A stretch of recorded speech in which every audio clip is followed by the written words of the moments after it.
আসসালামু আলাইকুম। আজকের ভিডিওতে আমরা ডেক্সপোটেন প্লাস সিরাপ সম্পর্কে আলোচনা করব। ডেক্সপোটেন প্লাস এই মেডিসিনটি বর্তমানে কেবল সিরাপ ফর্মেই পাওয়া যায়। এর জেনেরিক নাম হচ্ছে ডেক্সট্রোমেথরফেন হাইড্রোব্রোমাইড, ফিনাইলএফথ্রিন হাইড্রোক্লোরাইড এবং ট্রাইপ্রোলিডিন হাইড্রোক্লোরাইড। ডেক্সপোটেন প্লাস সিরাপটি এসকেপ কোম্পানির প্রোডাক্ট। আজকের ভিডিওতে ডেক্সপোটেন প্লাস সিরাপ কি কি সমস্যার ক্ষেত্রে খাওয়া হয়, এটি খাওয়ার সঠিক নিয়ম এবং পার্শ্ব প্রতিক্রিয়া খুবই সংক্ষিপ্ত এবং সহজ ভাষায় তুলে ধরার চেষ্টা করব। ডেক্সপোটেন প্লাস সিরাপটি মূলত কাশির চিকিৎসায় ব্যবহার হয়। সাধারণ সর্দি জ্বর বা সামান্য গলা থেকে সৃষ্টি বিভিন্ন কারণে কাশির ক্ষেত্রে এটি ব্যবহার হয়। সিরাপটি অ্যালার্জিজনিত প্রধা বা অ্যালার্জি উপশমকারী হিসেবে ব্যবহার হয়।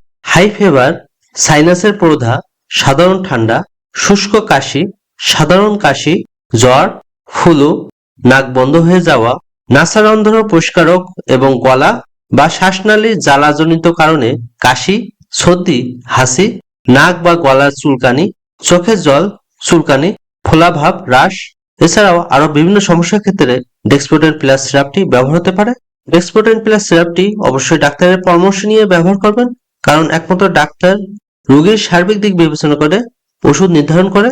গর্ভাবস্থা ও স্তন্যদানকারী রোগীদের ডাক্তারের পরামর্শ সাপেক্ষে নির্ধারণ হবে। তবুও এই সময় এটি ব্যবহার না করাই উত্তম।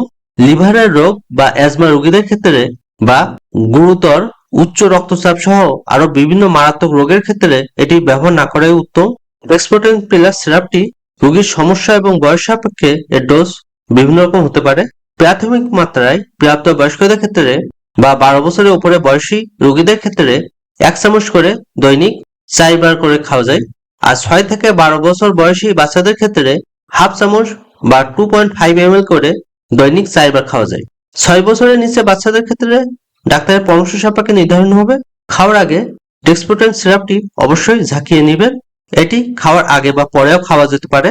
অন্যান্য ওষুধের মতো ডেক্সপোটেন প্লাস সিরাপে বেশ কিছু পার্শ্ব প্রতিক্রিয়া আছে। কিছু রোগীর ক্ষেত্রে কিছু সমস্যা দেখা দিতে পারে, যেমন মাথা ঝিমঝিম ভাব, পরিপাকতন্ত্রের সমস্যা, স্নায়ুতন্ত্রের সমস্যা, উত্তেজনা, তন্দ্রাচ্ছন্ন ভাব, মুখ, নাক বা গলায় শুষ্কতা, মূত্রত্যাগের সমস্যা সহ আরো বিভিন্ন সমস্যা দেখা দিতে পারে। সবাই সুস্থ এবং ভালো থাকুন। আল্লাহ হাফেজ।